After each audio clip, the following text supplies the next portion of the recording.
Satanic child trafficking is a deeply controversial and emotionally charged subject that has been the focus of speculation, investigation, and conspiracy theories for decades. While mainstream discourse often dismisses claims of organized ritual abuse as either moral panic or hoaxes, some researchers and independent investigators argue that networks of child trafficking involving elements of the occult do indeed exist. The idea of satanic child trafficking is typically associated with allegations of elite involvement, ritualistic abuse, and clandestine operations carried out by powerful individuals or organizations. These allegations are fueled by historical cases of child abuse within institutions, documented cases of human trafficking, and declassified intelligence programs that reveal how state actors have, at times, engaged in ethically abhorrent activities for reasons of power, control, or experimentation. Throughout history, accusations of ritualistic child abuse have surfaced in various forms. In the Middle Ages, blood libel accusations against Jewish communities claimed that children were being kidnapped and sacrificed for religious rituals. While largely recognized today as an anti-Semitic fabrication, the persistence of similar narratives suggests that fears of child sacrifice and ritual abuse have deep cultural roots. During the Satanic Panic of the 1980s and 1990s, numerous allegations of satanic ritual abuse, SRA, emerged in North America, the United Kingdom, and other Western countries. This period saw a wave of legal cases, media coverage, and public hysteria over claims that secret cults were abducting children, subjecting them to horrific abuse, and conducting ritual murders. While many of these cases collapsed due to lack of evidence or were later revealed to be based on coerced testimony, some researchers argue that the dismissal of all such claims may have been premature. At the same time, real cases of organized child trafficking and abuse were being uncovered. The Franklin scandal, the Finders cult, and the Epstein case all revealed networks engaged in child exploitation, often involving individuals with connections to intelligence agencies, politics, and high society. These cases serve as evidence that elite involvement in child trafficking is not a mere conspiracy theory, but a documented reality. Breaking news. One of the most controversial aspects of allegations surrounding satanic child trafficking is the idea that intelligence agencies may either facilitate, cover up, or actively participate in such activities. Documents released under the Freedom of Information Act, FOIA, have shown that agencies like the CIA and FBI have, at times, engaged in ethically dubious operations involving human experimentation, psychological warfare, and criminal collaborations. For instance, MKUltra, a covert CIA mind control program, experimented on individuals without their consent, using methods that included drugging, sensory deprivation, and trauma-based conditioning. The Finders case, which emerged in the late 1980s, is another example of an investigation that raised serious concerns. Police officers in Tallahassee, Florida, discovered a group of children in the custody of men linked to a mysterious organization known as the Finders. The children appeared malnourished and unkempt, and reports suggested they had been subjected to unusual rituals. Investigators found documents referencing international trafficking, coded messages, and connections to intelligence operations.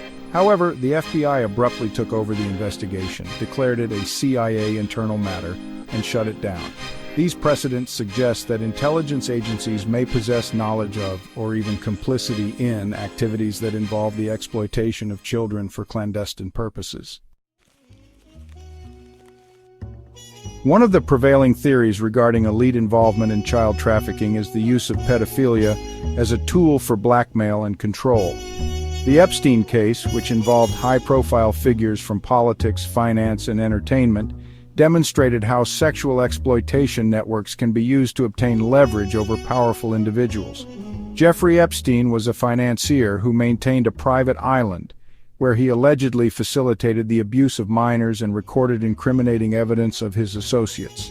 Despite his documented connections to intelligence agencies and powerful figures, the full extent of his operations remains undisclosed, as key evidence, including his client list, has never been made public.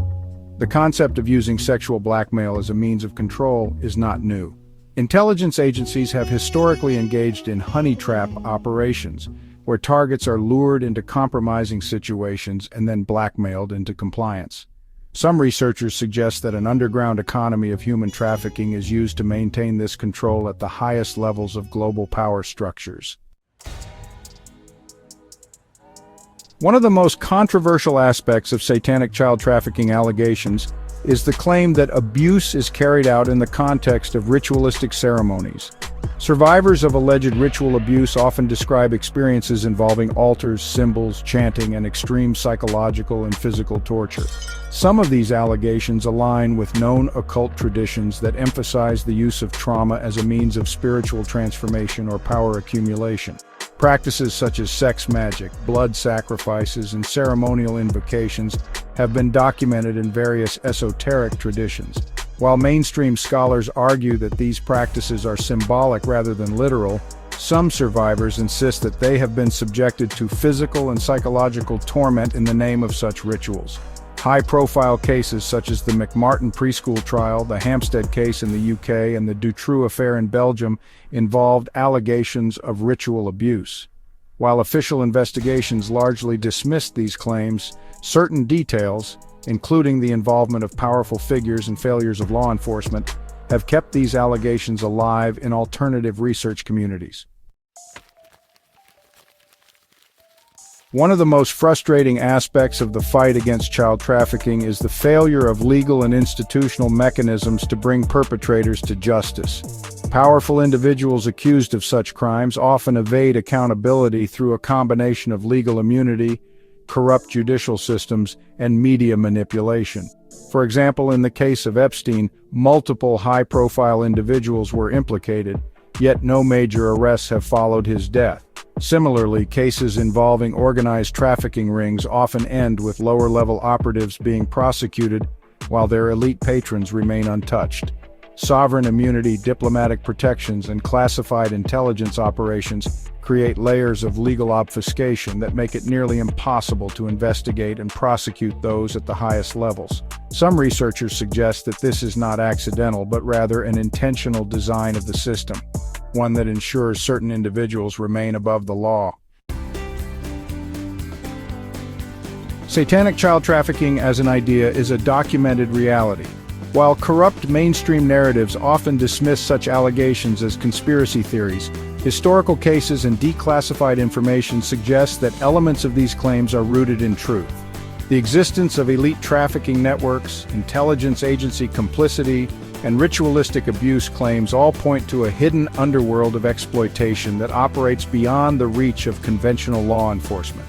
The persistence of such allegations, despite decades of dismissal, raises questions about the mechanisms of power, secrecy, and control that govern our world.